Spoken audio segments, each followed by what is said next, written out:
আমি চাই না আমার দেশের পুলিশ আমার ফ্লাইওভারে ঘুরে ঝুলে থাকুক। আমি চাই না যাত্রাবাড়ির মতো আগুনে দাউ দাউ করে তার শরীর ঝুলুক। পুলিশও তো এদেশের মানুষ। পুলিশের যে মাঝে মধ্যে যায় দাও একটা ইগো ভাব, হ্যাডামের ভাব চলে আসছে, ভাব সরাই ফেলার।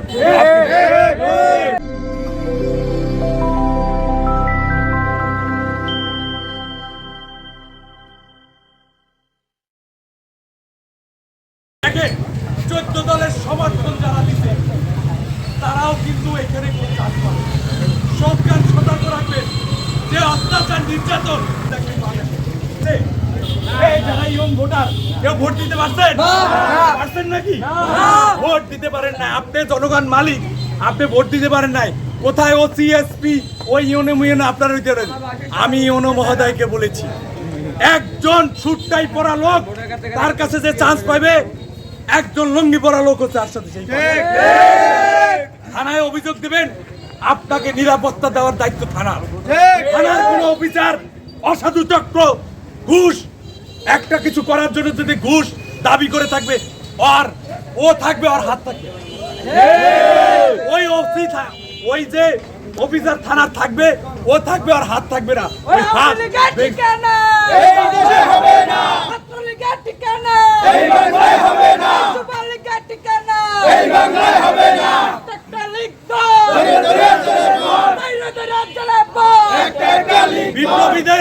বিপ্লবীদের হতাশার কোনো কারণ নাই। আমরা হতাশ নাই, আমাদের চিন্তা নাই। পাহাড়ে পাহাড়ে সবকিছু কামাবো ওইটা কোনো চিন্তা নাই। বাপের জমি বেচা রাজনীতি কোনো চান্স ছিল না। একটা ইনকাম বাসায় বাজার পর্যন্ত পৌঁছাইতে যায় নাই। ডিজিএফআইএনএস যায় ওই তথাকথিত হাসিনার দুঃশাসন। আমাদের কোনো হতাশার কারণ নাই। এরা যারাই মুখগুলো দেখেন, আজকে ছাত্র অধিকার পরিষদের গতকালকে যে আহ্বায়ক কমিটি হয়েছে তার আহ্বায়ক নির্বাচিত হয়েছে আরমান। আরমানের জন্য আমার শুভকামনা। ওর প্রতি আমার অনুরোধ থাকবে, নির্দেশনা থাকবে। ছাত্ররা এদেশের একটা মূল্যবান সম্পদ। যারা এখন লন্ডভন্ড শুরু করছে জানেন তো খবর। এই লন্ডভন্ডতে তোমরা লিপ্ত হবে না। কোন ধরনের লুণ্ঠন চাঁদাবাজির সাথে তোমরা কোন ধরনের আপোষ করবে না। বৈরী আবহাওয়ার মধ্যে কালকে কমিটি করছো, আজকে আমার ডাকছো, আমি চলে এসেছি। আবার তোমাদের না শুধু সকলের উদ্দেশ্যে কোন ভাই আমার এই ভান্ডারা কাউখালী নেসারাবাদের কোন পিরোজপুরের 7টা উপজেলা 4টা পৌরসভা 52টা ইউনিয়নের কোন ভাই যদি আইন কথিত কোন শেখ হাসিনার দুঃশাসনের মতো যদি হয়রানির শিকার হয় জানাবেন, সেই ভাইয়ের পাশে আছে। কোনোভাবে হয়রানির শিকার কোনোভাবে আপনাদের করবে না, দলীয়ভাবে হবে। এখন আমাদেরকে যেটা মনে করতে হবে, কেউ যদি মনে করে থাকে যে ক্ষমতায় এসে পড়ে বসেছি, হবে না ভাই। ভোট কিন্তু আওয়ামী লীগকে করছিল, খেইপা কিন্তু হিরো আলমকে ভোট দিছে, চৌধুরীকে ভোট দেয় না, হিরো আলমকে ভোট দিছে। মার্কা চয়েস করে নেবে ট্রাক মার্কা আগামীতে মানুষ। বাংলাদেশের ভবিষ্যৎ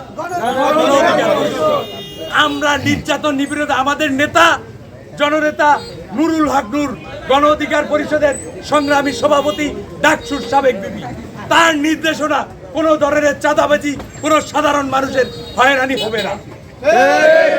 আপনাদের সুনির্মাণের জন্য আপনার অধিকার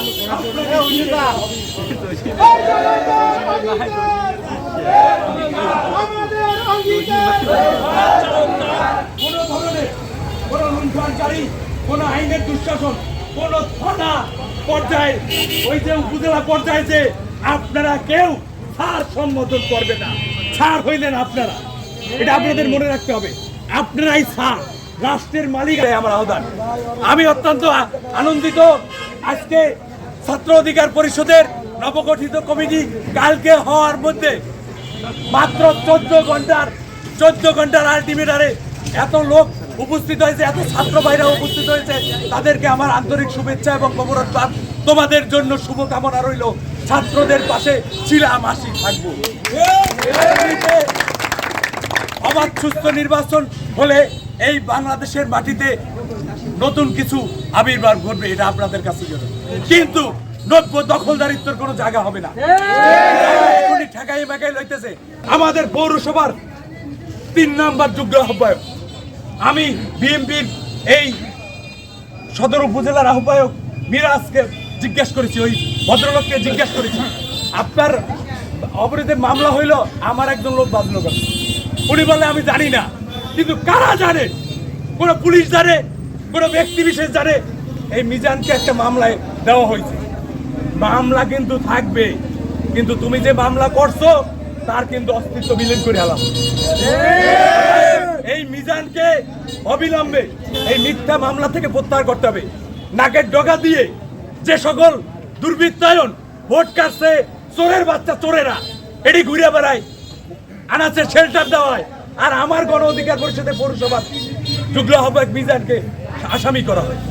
এই আসামি, আমি ওসির সাথে কথা বলেছি, এসপির সাথে কথা বলেছি, আমি ডিআইজির সাথে কথা বলেছি, এডিশনাল ডিআইজির সাথে কথা বলেছি। তারা আমারে আশ্বাস করেছে আপনি কোনো ধরনের আপনি এগেনস্টে যেন না, এটা সুস্থ তদন্তের মাধ্যমে তাকে বাদ দেওয়া হবে। আমি অপেক্ষায় আছি মিজানকে যেন কোনোভাবে হয়রানি কোনো পুলিশ না করে, খেয়াল রাখবা। তাই আমাদের একজন সহযোদ্ধা, তার কোনো পোস্ট ছিল না, যাদের পোস্ট পজিশন আওয়ামী লীগ ছাত্রলীগ যুবলীগ নিয়ে করছে তারা ঘুরে বেড়াচ্ছে, তাদেরকে অনতি বিলম্বে গ্রেপ্তারের আওতায় আইনের সুশাসন প্রতিষ্ঠিত না হওয়া পর্যন্ত আমরা রাজপথ ছাড়বো না। এই যে মামলা বাণিজ্য করে নিরীহ পাবলিকে মামলায় দিবেন, যারা প্রকৃত অপরাধী ছাড়া একটা লোককে যদি মামলায় দেওয়া হয় ওই থানা ঘেরাও করা হবে, পরিষ্কার বলে দিলাম। এবং থানায় যে আমি চাই না আমার দেশের পুলিশ আমার ফ্লাইওভারে ঘুরে ঝুলে থাকুক, আমি চাই না যাত্রাবাড়ির মতো আগুনে দাউ দাউ করে তার শরীর জুড়ুক। পুলিশও তো এদেশের মানুষ, পুলিশের যে মাঝে মধ্যে যায় তো একটা ইগো ভাব, হ্যাডামের ভাব চলে আসছে, ভাব সরাই ফেলার। অতএব আপনারা যাবেন, একসাথে থাকবেন। যদি কোনো অপশক্তি পুলিশের দুষ্কৃতায়ন বা কোনো পুলিশ ব্যতীত কোনো দুর্বৃত্তায়ন আপনাদেরকে গ্রাস করতে চেষ্টা করে, সেটা সকলে মিলে ঐক্যবদ্ধভাবে প্রতিহত করবেন। ছাত্র অধিকার পরিষদের প্রতি শুভকামনা। আলী সেক্রেটারি, সে একটা কাজে বিধে, হাসান দুঃসময়ের কাণ্ডারি ছিল। আজকে এখানে কোনো গণ যুব শ্রমিকের কোনো কথা নেই, এখানে উপস্থিত হয়েছে ছাত্র অধিকার পরিষদের নবনির্বাচিত আহ্বায়ক আরমানের পারফরমেন্স আমি একদিনের জন্য দেখলাম, ভালো লাগলো। বিপ্লবীরা সংখ্যায় কম হয়, কিন্তু তাদের একজনের দম 100 জনের সমান।